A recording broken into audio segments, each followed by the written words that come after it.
Bonjour tout le monde, bienvenue à la première émission ITTV, produite et diffusée par le site d'information itfrance.info. Cette nouveauté intervient à l'occasion du deuxième anniversaire du site et permet ainsi de le développer d'une manière originale. Vous trouvez donc dans cette première édition le contenu que nous publions depuis maintenant 2 ans sur le site, à savoir des news sur la high-tech, mais pas seulement puisqu'on parlera également des appareils nomades, comme les téléphones mobiles, les baladeurs MP3 et tout ce qui touche en général à la mobilité, de jeux vidéo, d'automobiles d'exception, de bonnes affaires, ainsi que de hors-sujets croustillants. Voilà donc un programme qui en dit long. Allez, c'est parti. On commence avec le robot humanoïde coréen nommé Hubo pour Humanoid Robot, dévoilé fin décembre 2004. Il est équipé d'un système de reconnaissance vocale, de la fonction parole et il est toujours en cours de développement en Corée du Sud par la société KAIST en collaboration avec Samsung. Je vous laisse apprécier la vidéo, remarquez au passage ses déplacements fluides, ses mouvements ainsi que l'expression du visage. Au cours des phases de recherche et développement, plusieurs robots ont vu le jour avant la version Hubo, le KHR-1, le KHR-2, le KHR-3 nommé et baptisé Hubo, le Hubo FX-1 qui est un moyen de locomotion très innovant, indigne du manga Appleseed où la personne prend place sur le robot pour le contrôler, et dernièrement Albert Hubo, une évolution du robot Hubo avec le visage de l'éminent scientifique Albert Einstein.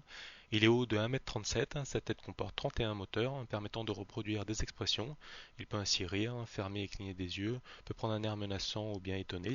Je vous conseille, il y a plusieurs vidéos disponibles sur le site de la société qui développe le robot Hubo et c'est vraiment assez impressionnant. Pour rappel, le Hubo dispose d'une grande flexibilité puisqu'il peut marcher à une vitesse de 1,5 km/h, bouger ses 5 doigts. Le professeur Oh Jun-ho, leader du centre de recherche, a précisé que le développement du Hubo aura duré 3 ans et coûté environ 1 million de dollars. Amateur de Freebox, cette news vous est destinée. Suite à un communiqué officiel présentant les résultats du groupe Iliad Free, on apprend que le deuxième fournisseur d'accès Internet derrière Wanadu lancera sa nouvelle Freebox courant septembre. Cette dernière sera compatible HD, autrement dit haute définition, et proposera de nouvelles fonctionnalités sur lesquelles Free n'a pas encore communiqué, mais il y a fort à parier que les fonctionnalités de la Freebox V4 seront reprises et optimisées. On pense bien sûr au centre multimédia, Free Media Player, à la diffusion en streaming et pourquoi pas un slot host USB pour y connecter un disque dur, voire une clé USB. Nous essaierons de vous communiquer plus d'informations dans les prochaines éditions. Toujours plus loin dans la folie de l'USB, donc Universal Serial Bus, le site de vente en ligne américain Xocid, que je vous conseille au passage si vous êtes amateur de tuning PC, commercialise depuis quelques jours un réfrigérateur USB pour maintenir votre canette au froid, idéal en LAN ou chez soi si vous appréciez de boire une bonne canette de coca lorsque vous êtes devant l'ordi. Cet accessoire se connecte en USB pour l'alimenter et permettra de maintenir une température de 7 degrés. Notez que c'est la même société déjantée qui est également à l'origine du système de refroidissement Paro destiné à la Xbox 360 qui sortira fin de cette année. Je suis ton père. Bon, d'accord, je vous l'accorde, j'ai mis très mal à Dark Vador. Sachez néanmoins que Mister Patate nous revient dans la même lignée que les versions Mister Datater et Spoot Trooper. Cette fois-ci, c'est au tour du robot R2D2 de 100 pataté. Il sera disponible à la vente à compter de mai 2006 et sa distribution sera assurée par Playskool. Je ne sais pas si ça arrivera sur le marché français, mais il y a de fortes chances. Après l'e-Dog, Sega Toys, la filiale de Sega Japon, commercialise depuis début février au Japon un nouveau compagnon musical qui se nomme e-Fish. Il s'agit d'un robot poisson qui s'animera et s'illuminera en fonction de la musique qui sera lue, bien plus animé que son prédécesseur. L'e-Fish devrait rencontrer cependant le même succès. Il est d'ores et déjà commercialisé à environ 45 € en apport depuis le Japon. Notez qu'il dispose d'un jack 3,5 mm pour y connecter un baladeur et qu'il dispose de mode autonomie, on peut s'animer tout seul. Il devrait arriver chez nous fin de cette année, très probablement.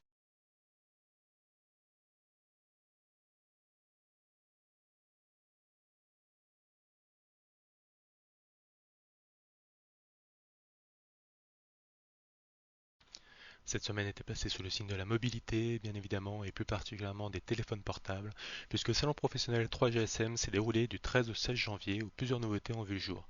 Les plus actifs cette année ont été Samsung, LG, Sony Ericsson ainsi que BenQ Siemens. Samsung a dévoilé une ribambelle de nouveaux produits. Parmi eux, on retiendra le Samsung SGH Z560 qui embarque une nouvelle technologie nommée HSDPA pour High Speed Downlink Packet Access, une sorte d'ADSL sans fil. Du type clapet, le Samsung SGH 760 est un mobile triband dont on retrouve un APN de 2 millions de pixels avec fonction caméscope, deux écrans, l'un interne de 260 000 couleurs, l'autre externe de 65 000 couleurs. Le Samsung Z560 sera également un baladeur multimédia puisqu'on pourra y lire des fichiers audio-vidéo, donc les formats courants MP3, AAC, etc. seront supportés. On retrouvera également deux haut-parleurs pour une meilleure sonorité, la connectique USB compatible PickBridge pour imprimer en direct sur une imprimante, la norme Bluetooth ainsi que 30 Go de mémoire interne extensible via un slot micro SD. L'autre grande nouveauté du coréen Samsung est bien sûr le SGH P900 qui sera commercialisé en France à l'occasion de la Coupe du Monde 2006 et dont sa principale particularité est d'être équipé d'un récepteur TDMB, autrement dit TNT, qui vous permettra de regarder la télévision n'importe où que vous soyez. On retrouve sur le P900 une compatibilité tri-bande comme les Z560, le GPRS compatible Edge, un appareil photo numérique de 2 millions de pixels, un écran de 2,2 pouces affichant 260 000 couleurs, la connectivité Bluetooth, le support du MPEG-4 et bien sûr un slot micro SD pour stocker vos vidéos et vos musiques. Également présent au 3GSM 2006, Sony Ericsson présente l'ultime évolution de son téléphone Walkman, le W950i, qui est un mobile destiné aux aficionados de la musique, qui est équipé de 4 Go de mémoire flash interne afin d'y stocker vos musiques au format MP3 ou AAC, soit autant que l'iPhone Nano. On retrouve également un grand écran tactile de 260 000 couleurs avec lequel on peut interagir avec le système d'exploitation Symbian qui sera équipé du navigateur Opera 8.0 pour surfer sur Internet avec une grande facilité comme un assistant personnel. Par contre, il semble, d'après la fiche technique, qu'il ne soit pas équipé de la connectivité Bluetooth et qu'il ne dispose pas d'appareil photo numérique. Un peu dommage. Autre grande nouveauté, le Sony K610i avec lequel Sony Ericsson mise sur le design et les performances, disponible en deux coloris, argenté et rouge métallisé. Il ne mesure que 17 mm d'épaisseur pour un poids de 92 grammes. Ce téléphone mobile 3G offre un écran TFT de 1,9 pouces affichant 262 000 couleurs. On retrouve également deux objectifs, l'un de 2 millions de pixels avec zoom numérique 2x faisant également office de caméscope, ainsi qu'un autre présent en façade, cette fois-ci compatible VGA pour la visionophonie en 3G. Au niveau des connectiques, le K610i est complet, il dispose de l'USB 2.0, du Bluetooth, ainsi qu'un slot mémoristique micro, MNE, le nouveau format, pouvant accepter jusqu'à 1 Go de mémoire, vous permettant de lire et de stocker des fichiers multimédia. À l'occasion du salon professionnel 3GSM qui s'est déroulé la semaine dernière, BenQ Siemens ont dévoilé plusieurs nouveautés, dont le S80 ainsi que le EF51. Avec le S80, BenQ et Siemens veulent démontrer leur savoir-faire en termes de design et nous proposent un produit très tendance affichant une épaisseur de seulement 13 mm, ce qui fait de ce mobile le téléphone portable le plus fin du monde avec la technologie UMTS embarquée. Le S80 est équipé d'un écran TFT de 2 pouces affichant 262 000 couleurs. On retrouve un appareil photo numérique de 1,3 million de pixels avec fonction caméscope, autorisant des zooms numériques jusqu'à 10x, une LED en guise de flash, un lecteur audio capable de supporter les formats audio populaires comme les MP3, les WMA, un slot micro SD pour augmenter la capacité de stockage, un connecteur USB 1.1 afin de transférer les données, ainsi que la technologie Bluetooth. Le BenQ Siemens S81 sera en vente courant du second trimestre, en mai probablement, au prix de 300 € environ. Vivement que ça arrive. Sur le design d'un baladeur audio, notamment lorsqu'il est fermé avec les boutons de contrôle sur le clapet, le téléphone mobile BenQ EF51 vous propose un appareil photo numérique de 1,3 million de pixels, un écran TFT de 1,6 pouces affichant 262 000 couleurs, et il supporte les fichiers MP3, WMA, AAC et permet également d'afficher les paroles à l'écran ainsi que de lancer une chanson en la dictant puisqu'il est équipé de la reconnaissance vocale. Ce Music Phone, comme on l'aime à l'appeler, est équipé de 20 Go de mémoire interne, extensible grâce à un slot mini SD. Au niveau de la connectique, on retrouve le Bluetooth ainsi que l'USB 2.0 pour transférer les données. Il est attendu pour le second trimestre 2006, mais à l'heure actuelle, le prix n'a pas encore été annoncé. Alors, patience.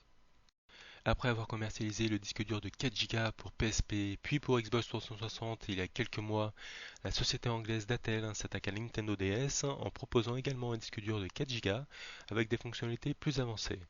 Disponible à partir de mars 2006, le 4 Go Max Media Player vous permettra de bénéficier d'un disque dur d'une capacité de 4 Go sur votre Nintendo DS.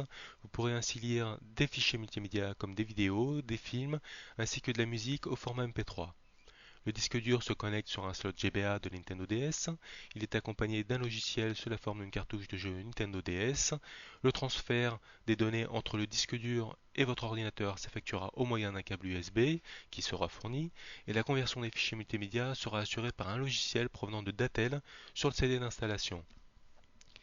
Notez qu'il sera en vente à compter de mars au prix de 150 € environ, ce qui est assez cher, puisqu'il est possible d'obtenir les mêmes fonctionnalités depuis plusieurs mois déjà avec le Play & Micro, disponible au prix de 67 €, produit officiel Nintendo, ou avec le Movie Player GBA au prix accrocheur de 21 €.